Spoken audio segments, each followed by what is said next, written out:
The Marx brothers were born at the end of the 19th century and grew up in Yorkville on the Upper East Side of Manhattan.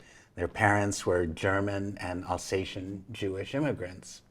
And entertainment was kind of the family business. Their maternal grandparents had been itinerant performers in Europe, and their mother's brother was Al Sheen, who was already a very successful vaudeville comedian. Whose name was not actually Al Sheen. Whose name was Al Schoenberg, Right. which was Minnie, their mother's maiden name. So show business was an option for these kids, and in the first decade of the 20th century, they entered vaudeville. First as a musical act with comic elements, and of course what they became was a comedy act with musical elements. And they spent 20 years on the road finding their characters and refining their craft. And then in the 1920s, they had their breakthrough golden period on Broadway. And in the 30s, almost as an afterthought in a state of semi-retirement, they made a bunch of movies, which are now their principal legacy. And even beyond that, in the 50s, Groucho, the middle brother, whose real name was Julius, became a TV star and later a counterculture icon. And I would say that the essence of the Marx Brothers act is irreverence. They're often mischaracterized as being angry and destructive, but what they really are is joyful and disruptive. It's often said that in contrast to other comedians, the Marx Brothers are just wild and unmotivated, but really they're just free of, they're not goal-oriented. You know, they don't have the sympathy-inducing compulsions of traditional protagonists. So they might destroy a fancy dinner party, but usually not because the people at the party are evil and they have to be stopped in the context of the story. They just do what they do for the sheer fun of it. Their motivation is joy. Right, right. There's maybe something about the immigrant spirit here too. Fake it till you make it, you know. The Marx Brothers' parents, Sam and Minnie, came to America and reinvented themselves and decided what they were going to be. Sam announced that he was a tailor, and he started making clothes for people, but he didn't really have any training or skills as a tailor. And Minnie decided to be a theatrical agent and represent the boys' act, but she didn't really have a background in that either. It's just you say what you are with confidence, and then you have to prove that you are what you claim to be. And in a way, the Marx Brothers are always doing that in their movies too, you know, just by demonstrating nerve and chutzpah, be the president of a country or a college or be a doctor in a sanitarium. And particularly during the period when the Marx Brothers were coming up, show business is one of the few career paths available. You know, they could be in the garment business, they could be in show business, maybe a couple of other options. And show business was the thing that infected them and that they got excited about. But they spent the first big stretch of their career as outsiders in so many ways, you know. They're always on the road, mostly in small town America, where actors of any stripe were not to be trusted, you know, were seedy, suspicious people who you didn't want your children interacting with. And then on top of that, they were Jews. And Groucho said in some of his later interviews that they found themselves playing towns where people had never seen a Jewish person. But it's funny, for characters who both on and off stage read so Jewish, at least to me, and I think to you, there's not a lot of overtly Jewish content in their work, but it's not absent from their work either, right? I mean, Yeah. You know, I guess, did someone call me Shonora? Things like that, You know. yeah. And when the Marx Brothers and Jewish identity are discussed, usually that's what people do. They cite a handful of references. A Yiddish word pops up here and there, or some other reference to Jewish culture.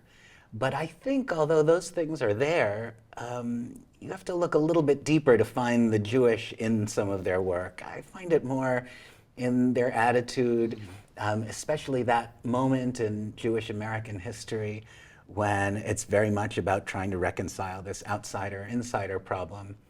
You know, there's lines that Groucho has that sound to me a little Jewish, sometimes in ways I can't completely explain. In Duck Soup, he asks the ambassador from a rival country for a loan, and in exchange for the loan, Groucho says, I'll give you my personal note for 90 days. If it isn't paid by then, you can keep the note. Well, it's a lot like when people say that Mad Magazine, and they're right, that Mad Magazine contributed to kind of the spread of a Jewish sensibility, of Jewish humor, even when they weren't specifically using Yiddish phrases. I think there was, what people sometimes politely call a New York attitude. Right. But that Did Someone Call Me Schnorrer, which is in Animal Crackers, The Raven Captain Spaulding, The African Explorer. A lot of people will say Groucho throws it away as a line, but I've watched it recently, and he really goes, he takes a beat and he goes, "Did someone call me Schnorrer?" He's looking into the movie theater audience to see, did someone call him an insulting Yiddish? It's not a throwaway. It's boom. It's right there. The Marx Brothers were always very popular as soon as they figured out what they were doing. It took a while for the act to figure out what it was, and in the very beginning, they're the equivalent of a boy band, attractive young singers. But once they figure out that they're doing a comedy act, they start off stealing jokes and doing impressions of other acts they've seen. But fairly quickly, it coalesces into a primitive version of the team we know. And are they popular all over the country? Yes, they clicked with audiences, and certainly by the First World War, they were a big deal. They were vaudeville stars, they were stars of big-time vaudeville and regulars at the Palace. I think from an ethnic point of view, they had the ability to seem very familiar to the Jewish audience without seeming too alien to the non-Jewish audience. Well, I think the characters they played were already archetypes from vaudeville. It wasn't like audience hadn't seen, right, Italian or Jewish coded characters. I think that was a thing. That was just a category of show business. But I guess they did it better than anybody. Yeah, and louder and faster and more intense. And one way to think about them is as a kind of summary of American humor up to them. Their act included everything, and because there were 3 and sometimes 4 brothers in the team, and each was a prodigious talent, they were just able to do a lot more. They had 4 times the skills of any single comedian, and so they were great at physical humor and could compete with anybody in terms of slapstick and sight gags. They also had a level of verbal sophistication that I don't think any of their contemporaries have, and very few in the later 20th century. There was something for everyone in there. The Napoleon routine, the idea of Groucho, who is this archetypal New York Jewish guy coming out dressed as Napoleon, and I have to say, the only version I know is the Noah Diamond version of incarnating Groucho as Napoleon. And, what a brilliant stroke of genius for those guys to do it, especially to a Broadway audience, which would be, large percentage Jewish. So even if is there any Yiddish in the Napoleon routine? I don't think there is, but there easily could have been. I don't think there is a Yiddish word in it, but there's the whole tone of it. Lots of Jewishness, and you say it exactly correctly. Groucho is dressed as Napoleon. In no other way did he attempt to play Napoleon. There's no French accent or anything. He's just doing his usual Groucho thing, but he's dressed as Napoleon. And does he even put his hand in his shirt or anything? Yeah, there's a line. Yeah. How would you like to be Napoleon and stand like this for 130 years? And so much of 20th century Jewish humor comes from that sketch. Mel Brooks and the 2,000-Year-Old Man, that take on history, world history and culture filtered through this kind of Brooklyn stoop attitude. When Woody Allen met Groucho, and of course he idolized and often imitated Groucho, he said his impression was, he reminded me of one of my Jewish uncles. Right. Allen goes into that encounter as though he's meeting, Picasso or something, a great artist, but he comes away feeling like, oh, that guy's family.